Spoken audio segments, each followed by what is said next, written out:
Yo, what's going on everybody? So today I'm coming in with a video where I'm going to discuss how to use automations effectively inside of FL Studio. So as you can see, I got this beat loaded up here, and the first thing I'm going to do is I'm going to explain what an automation is. So for anyone that doesn't know, all it is basically just a way to control certain knobs or make adjustments to things throughout the duration of a beat or song. So say you want the volume on a certain melody to go down, but you don't want it to go down throughout the entire song. You want it to like slowly turn down as the song is playing. You would use an automation to do that. So if I zoom into this beat here, and I'm going to expand this view by going to this little knob up here in the upper right hand corner, and I'm going to scroll up. There we go. So you can see we got some drums in here, we got some melodies, but these boxes with these lines in them, these are the automations. And how you would create one of these is you basically go to any knob that you want to tweak or adjust throughout the duration of a song, and you would just right click it. So let's say on this guitar melody, I wanted to change the panning, which is what this knob is. I would just right click it and hit create automation clip. Matter of fact, I'll do that. So there we go, you can see it created an automation clip for the panning. So right now, because this line is in the middle, that means the panning is in the middle. So the guitar is going to be playing through both headphones or both speakers at the same time. So to demonstrate what that sounds like, I'll just play the guitar melody with the panning automation unadjusted.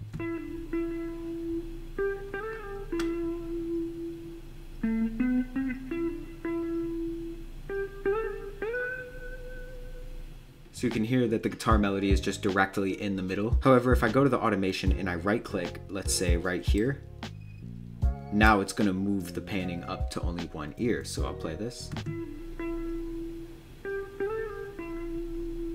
You can hear it just moved over to the right ear only. So let's say I wanted to make that guitar melody move back and forth from the right headphone to the left headphone. What I would do is I would come in here and I would just start adding more points like this. I'm right clicking and I'm just dragging to the desired location. So now when I play this melody,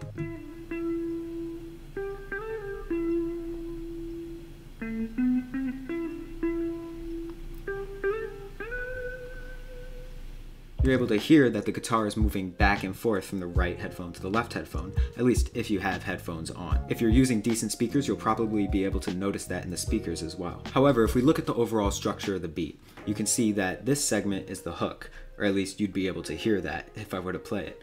So I don't really want the guitar moving back and forth in that segment of the beat. I want it moving back and forth over here where the bridge is. So all I'm gonna do to fix that is I'm gonna zoom in and I'm gonna create another point, right? Over here at the very start of the automation. And to make sure that that's perfectly even, I'm gonna go right click this point, hit copy value, right click the next point and hit paste value. So now the guitar is dead center when it's over here. So if I just take my cut tool and I cut that and I come over here and cut this part of the automation and delete that, bring this down here, paste value, so now that's at 50%. Cut it again, delete this big remaining trail, and then just move this over to the section of the beat that I want it at. So I want it right here, shorten it, select it, paste it, extend it. So now I just took that automation from over here and I moved it over here. And the reason you have to add this little bit at the start is because if you don't, then the guitar is just going to be panning back and forth throughout this whole section of the song. So you got to make sure that you add this little bit of automation to keep it in the center for this entire time until the panning kicks in. So I'm about to play these two sections of the beat so you can hear what I mean.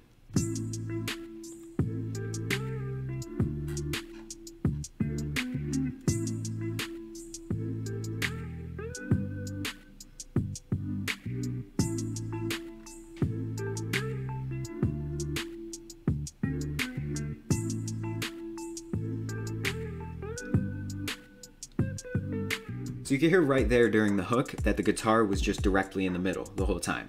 However, now if I come over here to the bridge section where the automation's at and I hit play,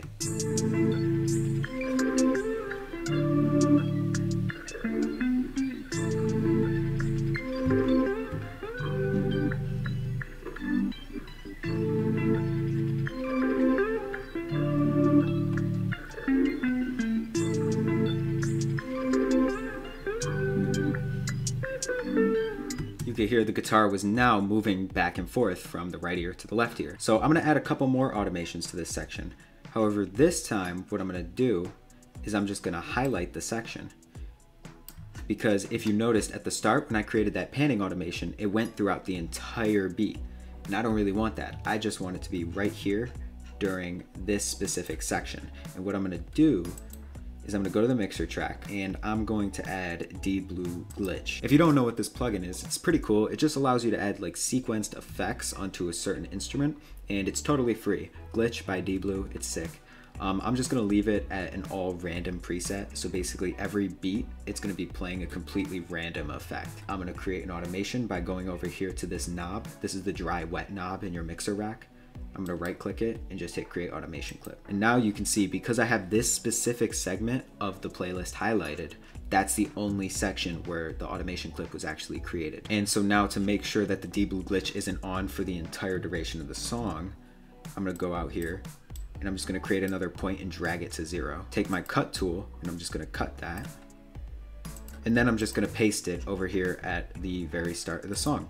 So now throughout this entire segment, the guitar melody won't have the effect on it, but over here it will, and that's exactly what I'm going for. Another thing though is I want this to be at 75%. I don't want it to be at 100%. I want some of the actual dry guitar signal without the effects to be coming through too. So I'm gonna take this knob and I'm just gonna drag it down. And you can see up here, if you look right where my cursor is in the upper left-hand corner, you'll see a percentage pop up whenever I'm holding the point. And that's just gonna tell you what percentage the point is at. So there, now it's at 75, perfect. I'm gonna right click it, I'm gonna hit copy value, and then paste it over here. Boom, there we go. So now I'm gonna play the bridge again, and you'll get to see what this sounds like.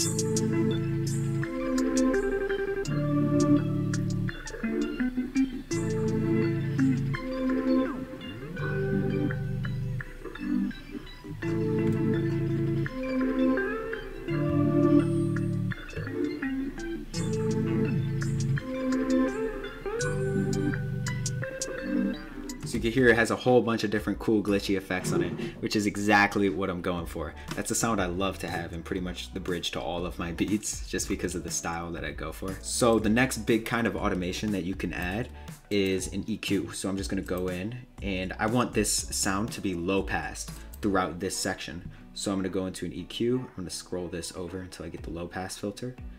And with this highlighted, I'm just gonna right click this and hit create automation clip, because this is the knob that moves the 7 band inside of the EQ back and forth. So that's the one I want automated. And I just want this turned down to around 50%, I'd say. Copy, paste. And now let's give that a listen.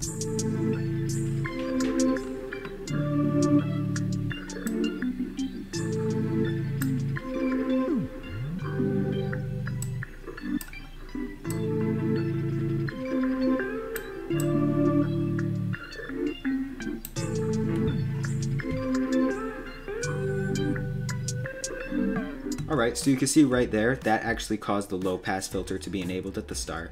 However, halfway through playing that, I decided I wanted to slowly fade back into the full spectrum EQ as we enter the hook over here. So I just took this point, and rather than keeping it at 50%, I dragged it up. Now another thing you'll notice is I messed with this little knob in the middle of the band. And basically if you left click this little knob and you drag it up and down with the mouse, you can see it kind of adjusts the curvature that the automation gets adjusted at. So up there in the upper left hand corner you can see the percentage. I just dragged it down to 15% because I think that would work well for the bridge. And now I'm going to move these automations up a little bit in the playlist just so that way everything looks a little more organized and I don't have a whole bunch of automations just extending down here. And last but definitely not least, the final automation I want to add is to the master track, and I just want it to fade out at the end. So I'm going to go over here into the mixer and I'm just going to right click this master knob and hit create automation clip. So now the master, it just goes throughout the entire track, which is what I want. I'm going to right click this one, hit copy value, go over here, hit paste value, and drag this down. And now the beat will just slowly fade out. Rather than it just cutting off at the end, it'll fade out, which will add a nice ending to the beat. So I'm just gonna let the entire beat play from the bridge so you can see how it sounds now with all the automations added.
Alright, so that about sums up the video on automations. Hopefully you learned something, and now that you know how to use automations, you'll probably start recognizing them in a whole bunch of music that you listen to.